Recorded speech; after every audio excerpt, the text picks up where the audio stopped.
aventures d'amor i d'armes de tirant, un cavaller al servei d'un ideal, alliberar Constantinoble del setge dels turcs. La vida del seu protagonista ens portarà per Anglaterra, l'illa de Rodes, Grècia i el nord d'Àfrica. Les seues pàgines tenen una gran dosi de fantasia barrejada amb esdeveniments històrics, episodis eròtics i tocs humorístics que la fan, possiblement, l'obra més universal de la nostra literatura medieval. La veritat és que tenim molt poca informació sobre Martorell, un cavaller provinent de la xicoteta noblesa valenciana, però sí que sabem que la seva és una vida, com se sol dir, de novel·la. No es diu que no es pot escriure sobre allò que no s'ha viscut? Viatges, duels, batalles, enfrontaments amb uns altres cavallers. Joanot participarà de les campanyes bèl·liques d'Alfons V i a més viatjarà per Anglaterra, Portugal i Nàpols, i tot a lloms del seu cavall. Joanot Martorell i Montpalau naix a Gandia l'any 1414. És el quart de 8 germans, fill de Francesc Martorell, jurat de València, i net de Guillem Martorell, senyor de Xaló i conseller reial. L'any 1435 mor el pare i els Martorell perden tota la seva fortuna. Tant és així que quan s'emparenta amb Ausiàs Marc, que es casa amb la seva germana Isabel, la relació amb el poeta de Beniarjó no és fàcil.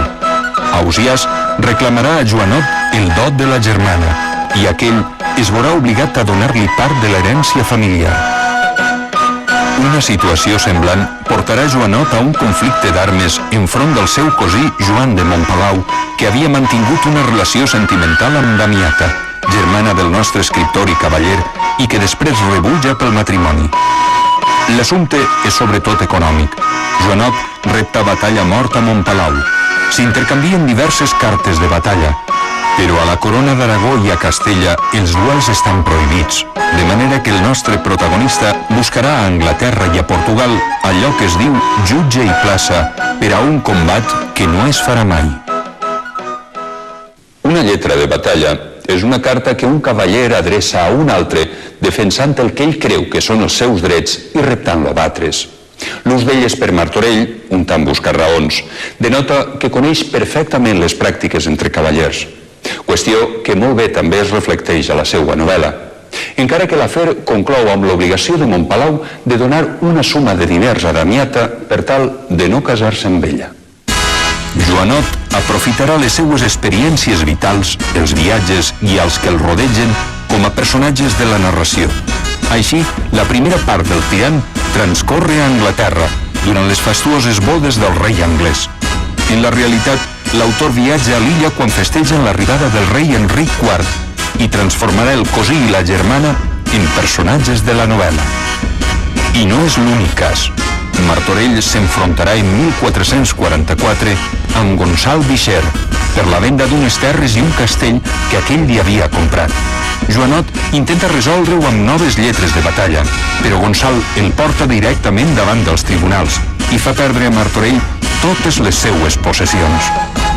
La venjança serà per tant literària i convertirà Gonçal en el ridícul Kyrie Eleison de Montalbà, un gegant a qui tirant vencerà fàcilment i que morirà d'una manera grotesca. Joanot està totalment arruïnat. Necessita diners i per ells pot fer qualsevol cosa.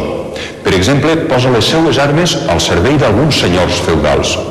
Fins i tot protagonitza un acte de pillatge a Xiva contra uns mercaders castellans, amb tan mala sort que l'enganxen i l'empresonen.